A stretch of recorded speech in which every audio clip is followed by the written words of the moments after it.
And welcome to another recording of Table Talk. Thank you very much for joining us live or on replay. Let me remind you that the team at UMI is here to help your businesses go further. We do this by taking the hard work out of finding and using the best information, expertise, and finance. Today, my guest is Natalie M&A from Okoko Media, and I want to talk to her about Facebook advertising, why we should consider it, why we should do it more, and how we can do Facebook advertising better. Natalie, welcome to Table Talk. Thank you so much for having me. I'm super excited to be here, and as always, super excited to be talking about Facebook ads in any capacity. So, now that I know you're a huge fan, but you also keep things very practical and pragmatic. But before we move on to maybe the practical side of Facebook advertising, I'm just curious about your own journey, how you started in the world of online, what was it about social that attracted you, and then how do you become such a fervent champion of Facebook advertising? Oh, well, how do I start? I guess in 2010, I graduated from Newcastle University with a media, culture and communications degree, which I'd done because I was interested in media, culture and communications, but I had no idea what I wanted to be when I grew up. And after graduating, I still had no clear idea of what I wanted to do when I grew up.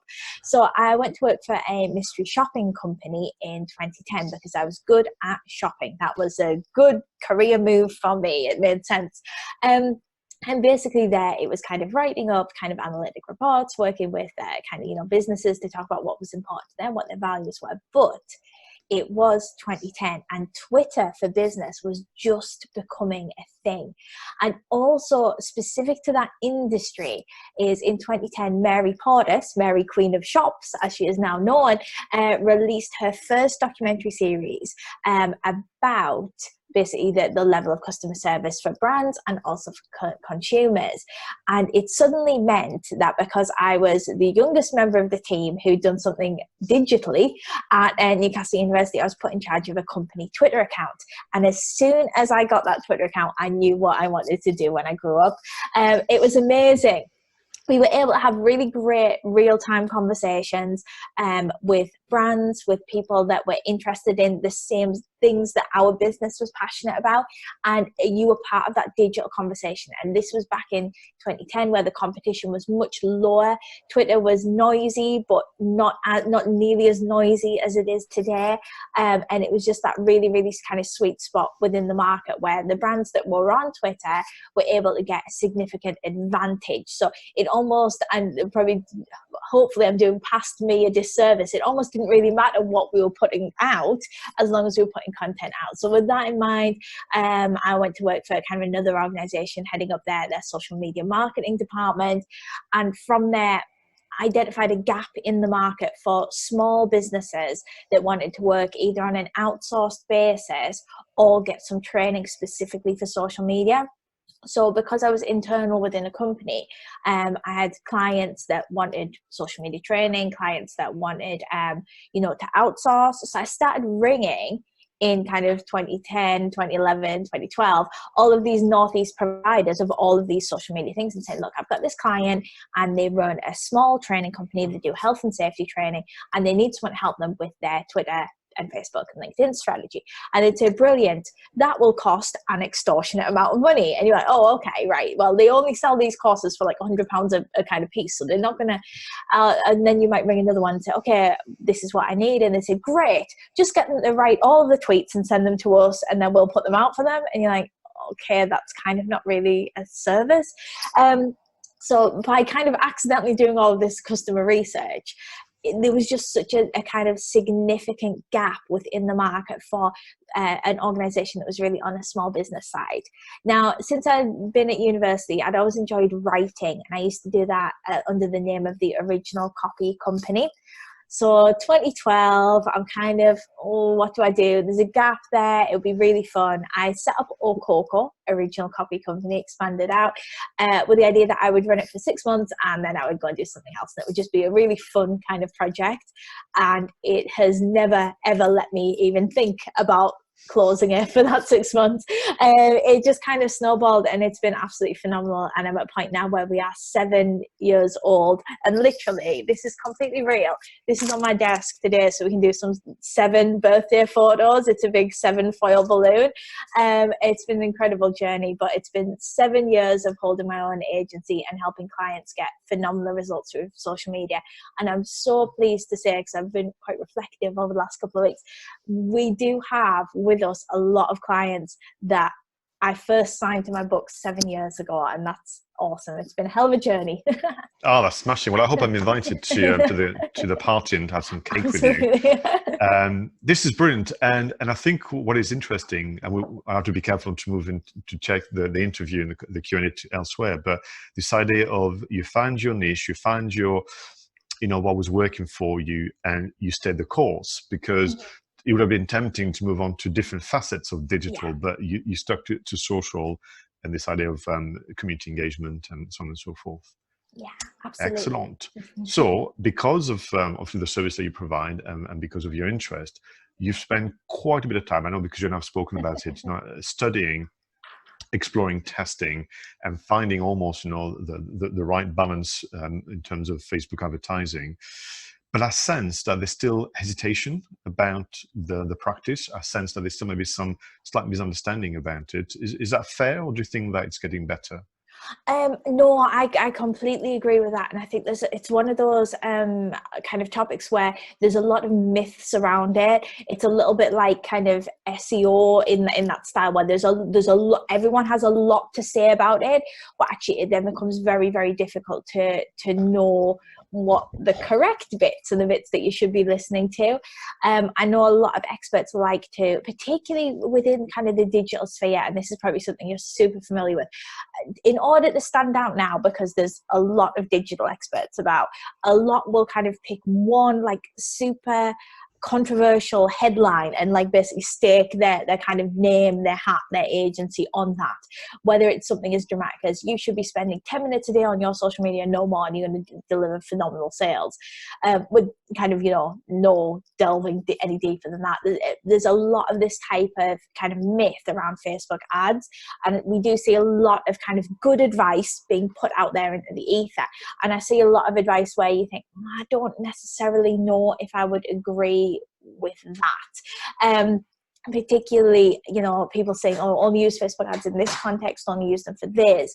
I think it's far more of a holistic process. I think it's very much more about addressing exactly what an individual business wants to achieve, the content that they have available to them, and what their customers are looking for, and factoring them in as part of an overall social media strategy, so that your ads actually complement your organic strategy, but your organic strategy also complements your ads. And we see a lot of businesses that perhaps don't quite get social media as a communications tool.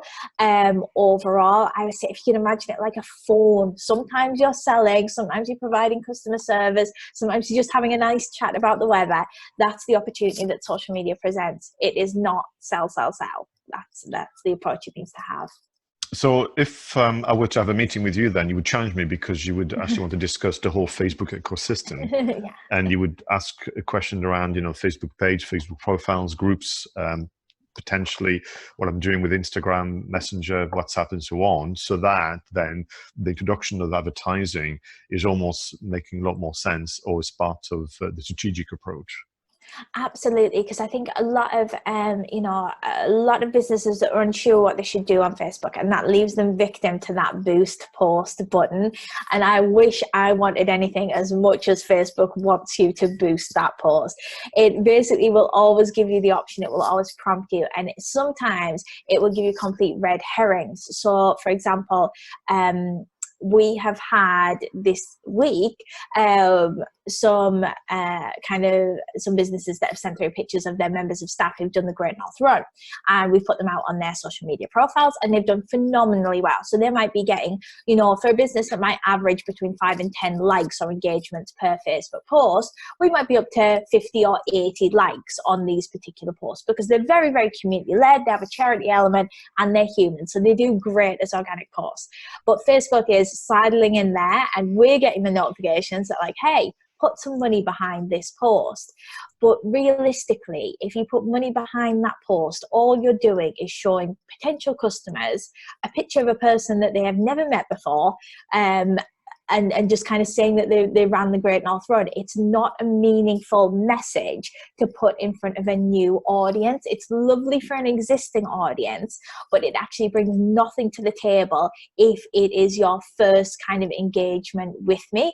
So for example, if it was me directly and I was like, oh, this is what Okoko does, that's far more interesting if you're potentially interested in social media services. Then I ran the Great North Run this weekend. Here's a picture of me running the Great North Run. Here's the charity that I ran for. That's nice and makes me nice as a human being, but isn't the right initial message to get out in front of those audiences. So it's all about being aware.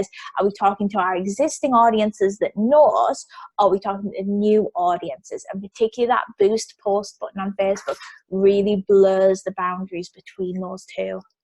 So on the subject of the Great North Run, I've got colleagues at Umi and friends who have did it the weekend. You guys are amazing, by the way. They walk to be funny on Monday when they come into the office, but it's incredible what people have done to support charities. So point number one. Point number two, did you do the Great North Run? We did, yeah. Me, Jake and Laura from my office all took part, yeah. I thought so. Yeah, well done. That's absolutely amazing. But to your point, it's a bit like, so friends and family and business connections know you've done the Great North Run and they're behind you. But then, that night you walk down the road, knock on the complete stranger's door and say, I did the Great North Run. I'm sure they're going to get a very strange look from that, that neighbour that you've never met yet, and they will not want to talk to you about that. So I think that this idea of relevancy, this idea of timing, this idea of that would it make sense if it was a phone call or face-to-face interaction. I mean, you mentioned the post thingy to me several times. I almost feel like you should have a T-shirt, almost like a Northeastern Divant boost that post, something like this, because you feel very strongly that two things: it creates a false aspiration, because people believe that they're doing the right things. It actually probably gets in the way of building your brand, but overall, it leads down to disappointment. Absolutely. Basically, Facebook boost post option is a very, very light introduction to their advertising system. And for businesses, particularly if you're a small business and you go networking, and you will hear stories of people going, I sold so much product via Facebook. My Facebook ads are working really well for me. And then you come back and you're in front of the computer, you're tempted by that boost post button. You're like, oh, well, it worked for so-and-so. Actually, you're probably only getting half of the story with the person who the ads are working very, very well for. They're probably running ads successfully through Advert Manager, which is available just as easily on Facebook, but it's not what it prompts you to do. It prompts you to complete the boost process, because that will literally take probably about 1 minute, literally end to end. It will take 1 minute to complete that and get your advert set up. If you were to go through the Ads Manager, it will probably realistically take you a minimum of 10 minutes plus any more additional time in kind of advert creation.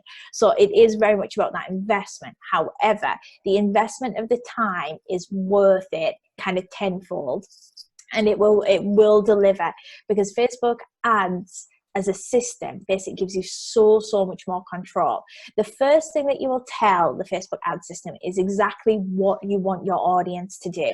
Do you want them to engage with the post? Do you want them to click through on your website? Do you want them to click through on your website and buy something? Do you want them to send you a message? Do you want them to watch a video? It's far more tailored to actually achieving specific goals.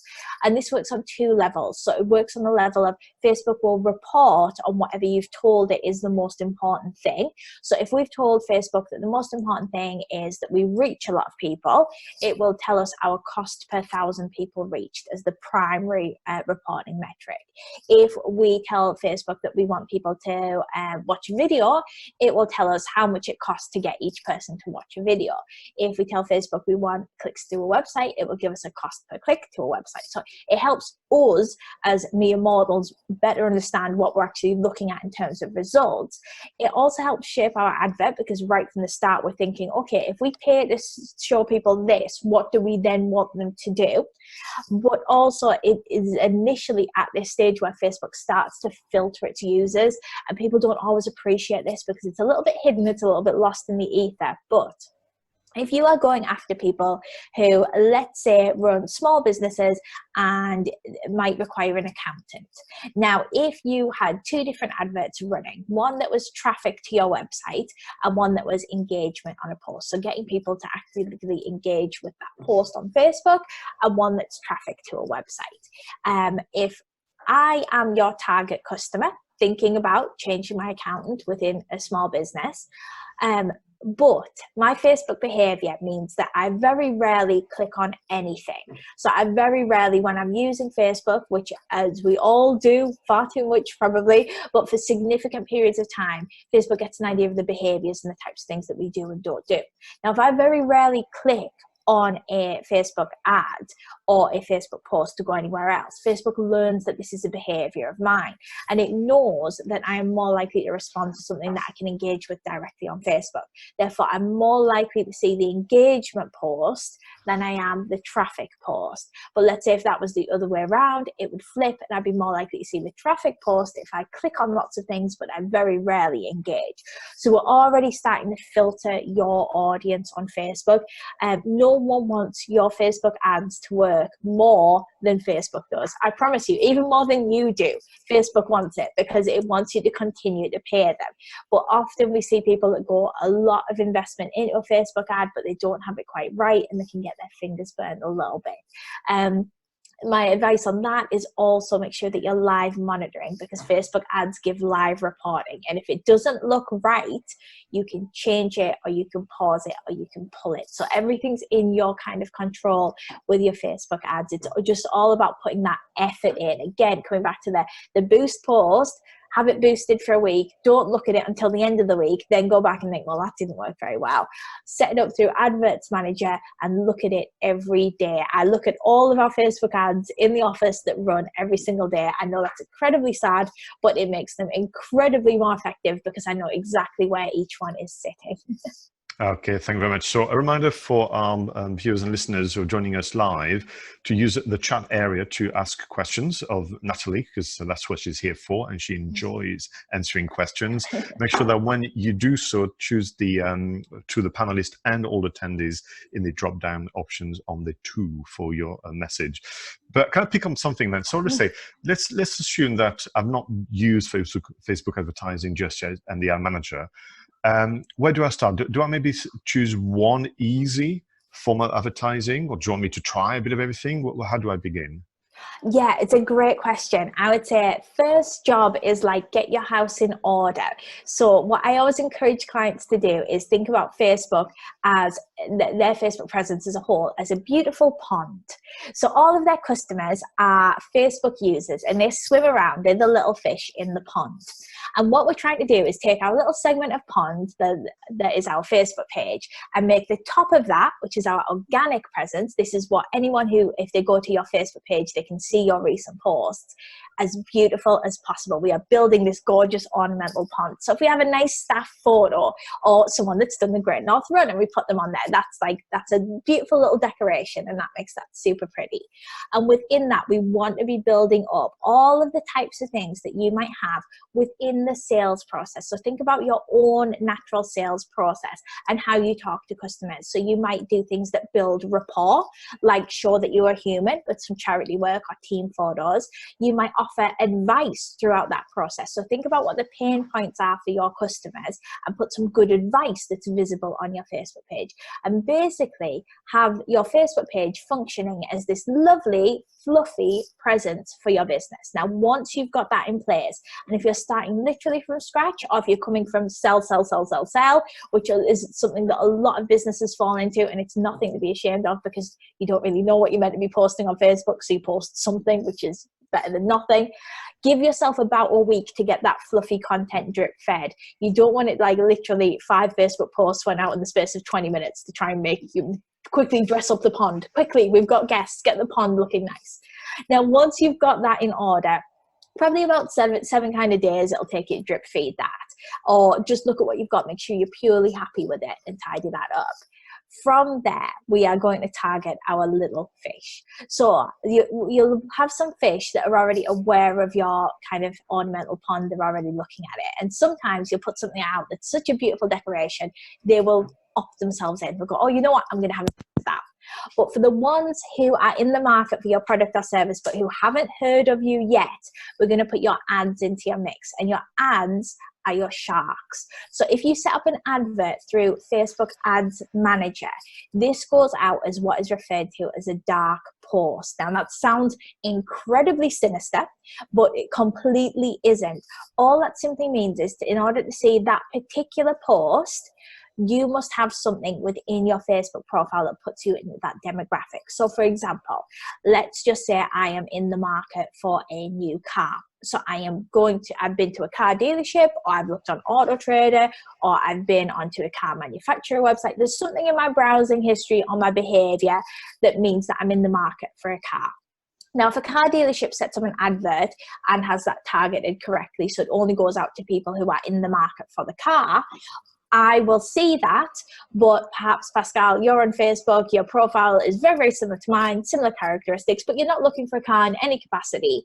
That advertiser's budget would not be wasted by that advert being shown to you. So it basically means that the individual users can trigger their own advertising, which gives you more flexibility when it comes to making the pond look pretty, because you're not going to have to clutter your pond with hard sale posters. You can effectively put posters and your kind of ideal targeting out to audiences that are just about to buy, and keep your organic content a little bit softer, a little bit fluffier for your existing audiences, the people that have heard from you, the people that want a little bit more of a human interaction and a human touch there. So my advice would be, if you're starting out, think about adverts as standalone content. So you don't have to necessarily link them to your organic strategy. Think about getting the targeting right on those. And in literal kind of Facebook 101, the easiest form of advertising on Facebook to create and to measure in a meaningful way is still traffic to your website. It will give you two metrics to measure on. So the first one is reach. You get to see how many people have actually seen your Facebook post, and you can get this reach very, very cost effectively if your advert is running well. But as a general rule of thumb, how long is a piece of string? In the office, if we're doing a quick back of a kind of packet of fags bit of maths on how much budget a client needs to put, we will factor in that it will cost them roughly £10 per every 1,000 people reach. So if you could pick and put 1,000 people that your exact target customers within one room, it will cost you £10 to reach them on Facebook. Worst case, we see advertising run as little as kind of 97 pence per 1,000 people, which is phenomenal. But worst case, factor in that kind of £10. But a traffic advert will also give you a second metric. So you get your reach, and you can measure how expensive it is for you to reach all these people. But you can also then get a click-through rate and a cost per click. So of the people that see your advert, what percentage of them click through, and how much does that click cost you? So if it's a customer that might buy something from you worth £100 and it costs you 20 pence to get them to click through to your website, it makes it very, very easy to measure. If it's a customer that might buy something worth £5 and it costs you £3 to get them to click through to your website, that becomes very easy to measure as well, as actually that's not working. We need to shake it up a little bit. But the nice thing about your click-through rate is it gives validation to your reach. So you can say, okay, I'm reaching this many people, but of that, these people are actively interested. You'll have people that are interested that just absorb the ad and they think, oh, that's interesting, I might come back to it. They might go to your website separately. That's great. But you will also give you a baseline of actually, these are how many people have been reached, and these are how many people have done something about it. If you're starting out with Facebook ads, reach can seem all encompassing because you're reaching all these people. That's fantastic. But if you're the car dealership and you are reaching people that don't have a driver's license, that's actually negative spending. It might be very, very cost effective, but it's not reaching the right audience for you. So my advice is get your house in order, get that organic presence looking really, really good. Try with a traffic-based advert at first and monitor those results like a hawk. If you haven't done anything yet, that would be my ultimate advice on getting started with Facebook ads. Amazing. Thank you very much. Can I build on what you just said about the traffic builder? So, I mean, forgive me for asking a silly question, but what kind of advert is it? It can't just be, forgive me, oh, hey, I have a website, go check it out. So what is it about the web page, or what is on offer here? Yeah, so think about exactly what your customers want when they come to you. So the answer for this one is going to be pretty much completely different for kind of everyone. It's completely different if you are B2B or B2C. So think about literally what your customer thinks when they come to you, and try and target that based on what advert's going to appeal to them most. I'll tell you a little kind of random story about a real Facebook advert that I had appear in my timeline. So we do a little bit of work with automotive, but we don't do anything with motorcycles. We only do 4 wheels or more in the office. I don't ride a motorbike, never ridden a motorbike. My other half is a biker. Now his world is very separate to mine. He commutes, he'll do track days. It's fantastic. Good for him. It keeps him out of the house. It keeps him busy. But I don't really have a part in that little bit of his world, and there is certainly nothing in my digital footprint to indicate that I have any interest in that, except a couple of weeks ago we were on our way into town and we stopped by Honda Motorcycles because he wanted to inquire about some track tires. So we go to Honda Motorcycles. It's the first time I've ever been there, and with me I have, as all of us do, my mobile phone, because it comes everywhere with me. And I am logged into Facebook, and that allows Facebook to track all my digital activities online through the cookies, but it also tracks via GPRS physically where I am. So suddenly Facebook knows that I'm in a place where I could potentially buy a motorbike. And while we are there, they have in the middle of the showroom a lovely display of 2 shiny little monkey bikes, which are like little turbo sports bikes for anyone that's not of that kind of background. And my other half looks at me and says, you could do your CBT and we could get matching monkey bikes. Now, nice try, Peter. Just an excuse to get another motorbike in the house. I am not that daft. Will not be falling for that one. But for the first time ever, this behavior now indicates that I have, of my own accord, gone somewhere where I can buy motorbikes. And while I'm there, this is the sinister bit, Facebook and Instagram and all of our digital platforms are listening constantly to what is being said. I thought no more about it. We went into town now with new track tires, and later that day I saw an advert in my Facebook feed from Harley Davidson, and it featured a picture of a woman on a motorbike, so a female rider, and it said, "Are you thinking about buying a motorbike but you haven't passed your test?" I was like, well. And the exact service solution was, if you buy their new bike on a PCP monthly deal, they will give you your lessons for free and get you through your test. So it was that incredible right message at the right time with the right content. And don't be afraid to get this specific when it comes to your customers as well. There is nothing in Facebook advertising metrics that Harley Davidson can access that you as a small business can't. And the thing that I liked best about this advert is it was from Harley Davidson. It wasn't even from Honda Motorcycles. So they wanted a piece of me before I physically bought from a competitor dealership. So apply that same kind of thinking to your individual audiences.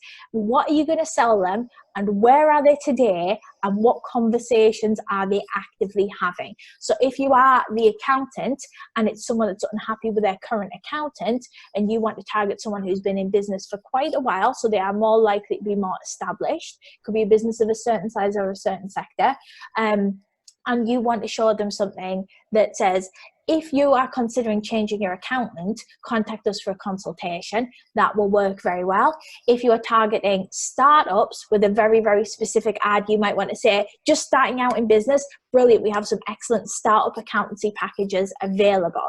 So I would say don't be afraid to go super niche with these audiences. Consider your imagery as well. So it was important in the motorbike advert that I saw a female rider, so I could immediately project myself on there.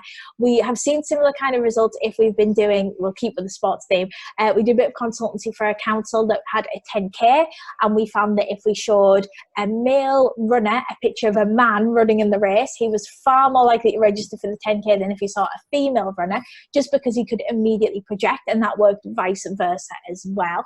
So make sure that your imagery matches. In terms of what the advert could physically be or physically do, you do have your traditional one image Facebook ad, otherwise known as a 1200 by 628 pixels in my office. Those ones are particularly effective if you are going boom and hitting someone with your strongest possible offer. So if it is literally buy this now, it's 20% off, those work really well. If you need to tell a bit more of a narrative, or you want to showcase a range of products or services, carousel adverts work really well. Now that is the square image that basically allows users to scroll between it. All that does is it effectively warms your audience up. So if you're showing them multiple options, they're more likely to click on one than they are to leave, which works phenomenally well for clicks.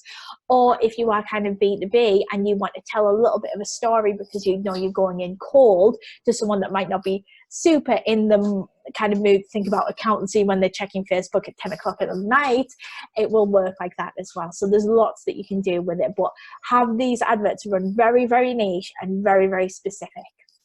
And there's two things that comes to mind listening to you. One, the exercise that sometimes we do during the workshops, where we ask people to describe a customer journey, and we use the 3 stages of before, during, and after. So before they even know what they need or want, or that you exist.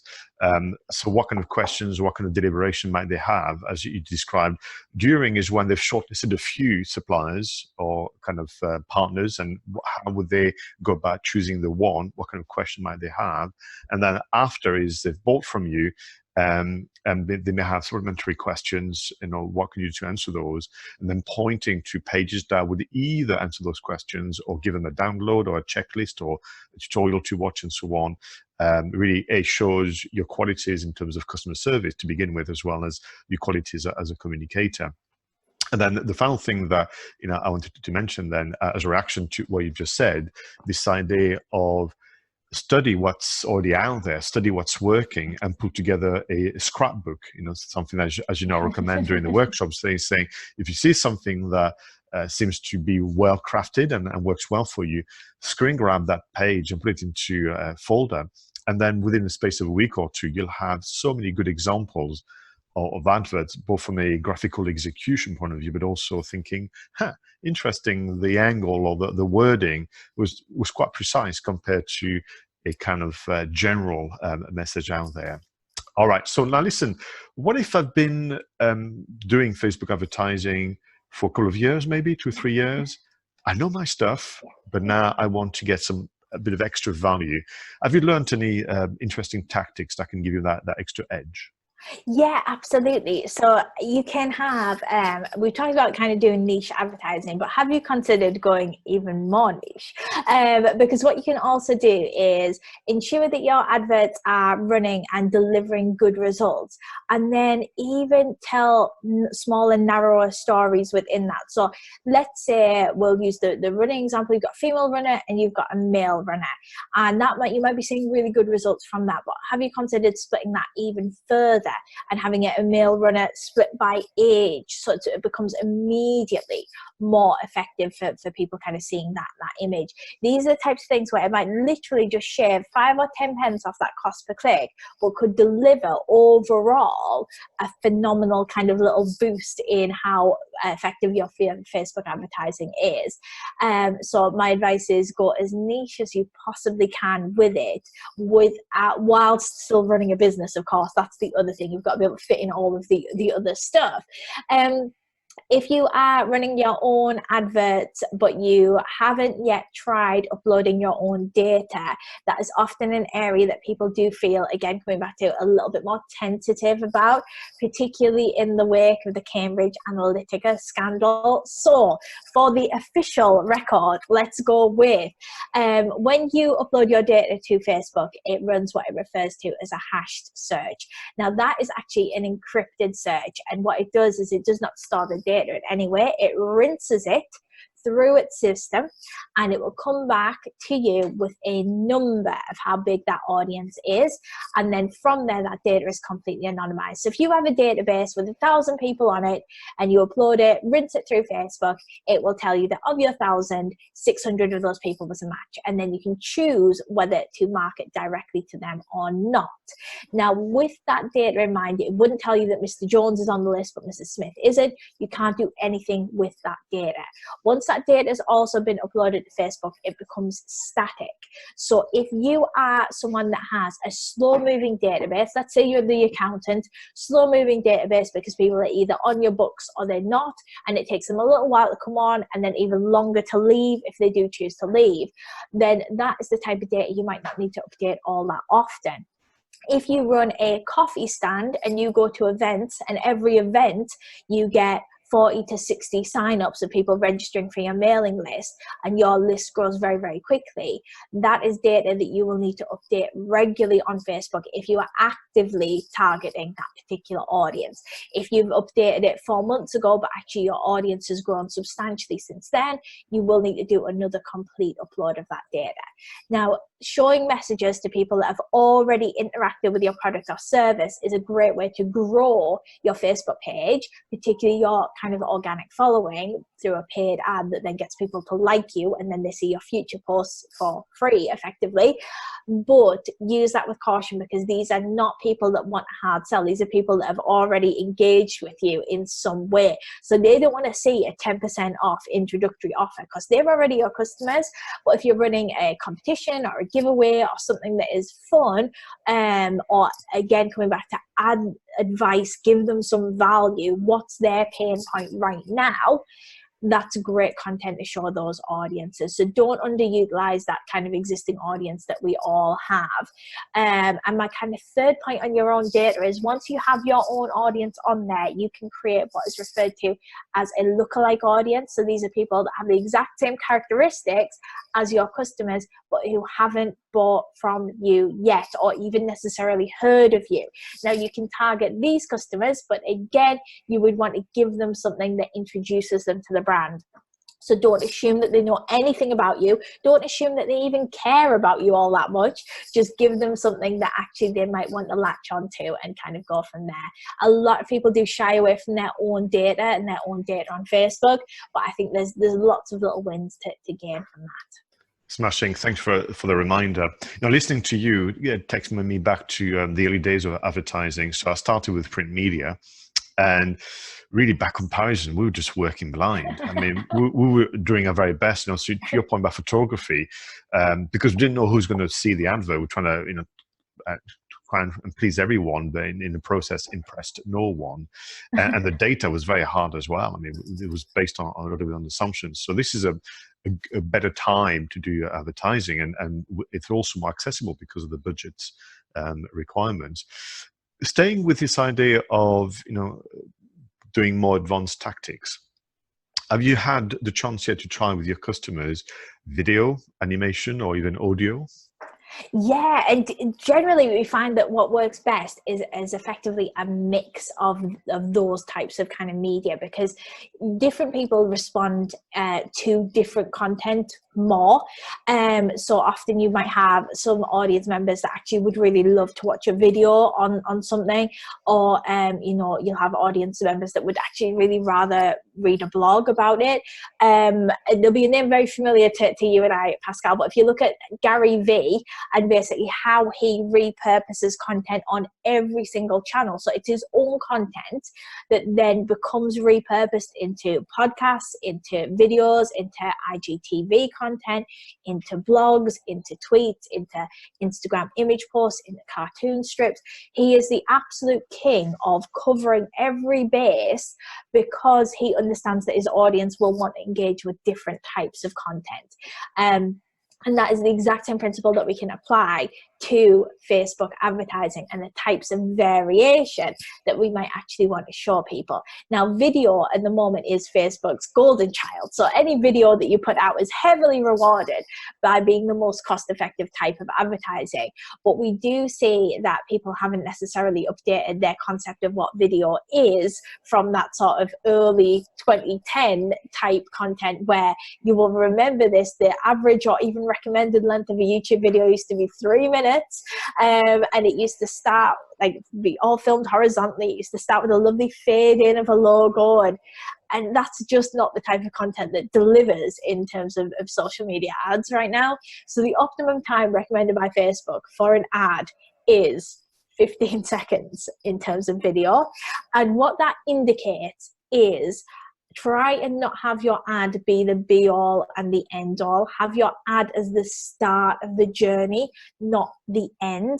That can even be something as simple as a short bit of video that gets people to click on a link to go to your website to watch the video in full. So make sure that you are thinking about your customer journey and where you specifically want to send them. But video does work phenomenally well for a lot of audiences. I know personally for me, I would probably rather, given the two choices, watch a video on something than read a blog about it. The blog, best intentions, I would sit down, I get distracted by something. Video, I can listen to the words even if I'm kind of physically doing something else. So the opportunity, if you are trying to sell something to me, to capture my attention via video is more substantial. But I'm just one kind of segment of your audience. What you can do within Facebook ads is you can create multiple ads within the same ad set. So that means that you can target your audience with Facebook, but then you can say, okay, from there, I'm going to have one carousel ad, I'm going to have one video ad, I'm going to have one engagement ad, and that will help cover your bases. Now, Facebook will split that audience for you, and it will also determine, first of all, what's more appealing for your audience overall, but it will mean that if you have someone within that audience who is more likely to watch a video, as I would be, I'm more likely to see the video version of it. So there's lots of little tips and tricks that you can do, but my advice is do trust Facebook a little bit with it. I know that trusting Facebook is probably not the kind of the most sellable sentence right now, but when it comes to advertising, it does have your back. Put in the kind of the time investment to get that set up correctly. Again, that is the type of thing you can do on Ads Manager like that, and it's dead easy, and there's no physical way of doing that in terms of a boost post. And on that as well, you know, what is lovely about video animation and audio, it's become so much easier to create them, even if you want to make it a soft advert, so you need to have high production value. But some of the mobile phone apps and more that are out there that can allow you to craft, you know, that message is great. A couple of questions for you. Can you remind us again? So you have this Facebook Ad Manager as a dashboard. Yeah. Firstly, is it always, for now, easier to use it on a laptop, desktop than mobile? But also from that interface, can you then choose to advertise on other Facebook products like WhatsApp and Messenger, I don't know, Instagram, that kind of things? Can you remind us how that all works? Yeah, absolutely. So there is an app version of Facebook Ads Manager. Now, my advice is it's far easier to set up your ad on a desktop. So absolutely set up your advert on the desktop. But Ads Manager makes it very, very easy for you to just keep an eye on that advert on the go. Like I said, it is very sad, but if you can look in on your ads every day, you're going to have exact kind of finger on the pulse. But that could literally just be a case of, as you have your morning coffee and check your emails, you can very quickly check the app and make sure that those ads are running as they should be and you're happy with them. So yes, there is an app. In theory, you can set up ads on it. I find it to be a little bit clicky, so a little bit difficult because there is a hell of a lot of information within each section, so it doesn't naturally translate itself well to a mobile phone screen versus the luxury of being able to look at it in kind of full detail. So in a pinch, you can set them up in emergencies or anything, you know, you might want to quickly do that in between catching a flight or kind of, you know, commitments. Absolutely fine. Much easier on a desktop, or much easier on a desktop. Now, within the kind of desktop system, you can set up, and by default, Facebook will want you to advertise on as many of its platforms as you possibly can. So that will give you Facebook, it will give you Instagram. No ads on WhatsApp quite yet for us via the system, but it will also give us ads on kind of partner sites and in-stream articles. So if people are reading an article on Facebook, your advert could pop up in the stream, even though they might not necessarily be on a Facebook article. Now, that seems great, but generally in the office, we recommend don't be afraid to split them, because your audiences on different platforms are quite different and they behave very, very differently. So think about what you are showing them. The biggest and kind of most obvious example for this, and if you consider your own user behavior, often this becomes like one of those, oh yeah, moments to a lot of people. But actually, Facebook and how it's built in terms of a timeline, we are all very used to clicking on things. So you might click on here, you might then quickly go over to Marketplace, you might then click to go to Messenger, and then suddenly you're in Messenger. You might then send a few messages, click around within Messenger, go back to Facebook. So we are very used to this kind of clicking, moving. If you compare that behavior to Instagram, where it is very, very much about you go on, and you scroll and you scroll and you scroll. And Facebook has fed this with basically the idea of the endless scroll. So in theory, it is a controversial social media kind of area, but how far can we just keep scrolling on Instagram? But audiences get used to that. So they go through Instagram and they can comment and they can like, but their behavior pattern on Instagram is far more linear than the average Facebook behavior pattern. And what that means is, as an audience, we don't actually get that used to clicking on different things on Instagram. So for us to do that is actually a way bigger deal to get a click on Instagram than it is on Facebook. But a lot of people don't factor this into their advertising. So what I would recommend in an absolute kind of step it up to the next level is have two different sets of ads if you want to advertise on Facebook and on Instagram, and make sure your Instagram advert contains all the information that your audience might need, and assume that they won't click. Assume that you are not getting that click on Instagram. If you get it, brilliant, fantastic, but always think on Instagram, does this actually give people enough information about my product or service that they might look it up kind of later, or might feed in their kind of conscience and kind of drip second or third touch through a sales funnel. But don't assume that it's just that easy for someone to click on something on Instagram, because for most users, it really, really isn't that type of behavior. Even if they are looking to discover new content, that takes them away from the scrollability of their feed and puts them into the explore section, which works then in a different algorithm way. So it's even harder for your adverts to generate those clicks there.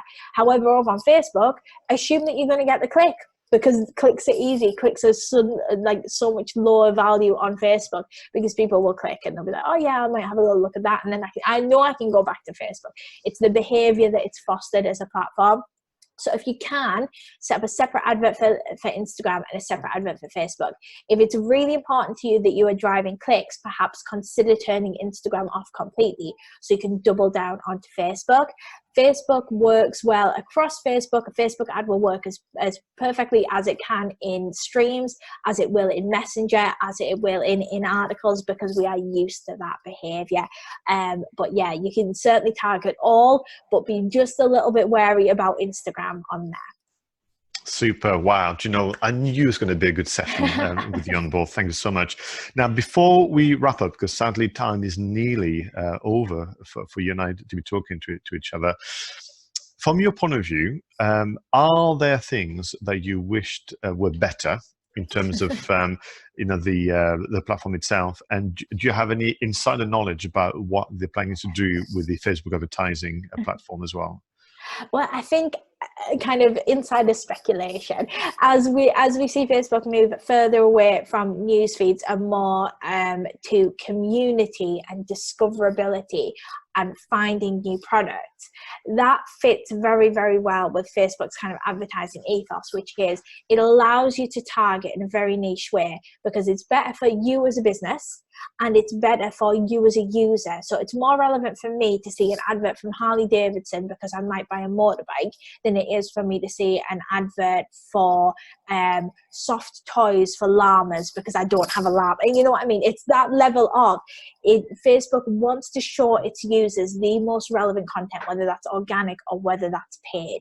So it means that for businesses that are putting the effort in and getting these really, really effective adverts because they are going niche, where the future of Facebook is going, you'll be even further rewarded with that type of content. So we did see a little bit of controversy with relevancy score. Now, your relevancy score on Facebook adverts is how relevant your advert is to the audience that you are showing it to.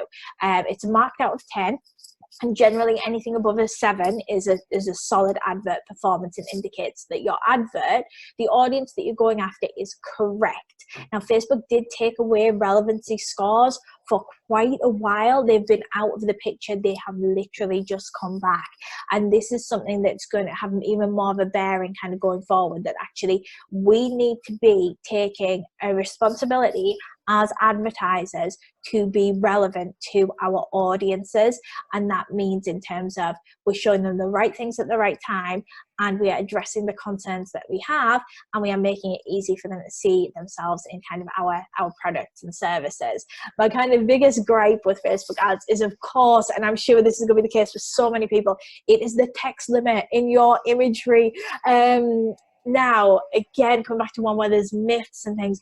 I was talking to another agency. Well, actually, I've spoken to probably over the last 6 months, 4 or 5 other agencies that are like, yeah, but the 20% text rule. Now, the 20% text rule went out of the window like 3, 4, maybe even a few more years ago. We haven't had the 20% text rule.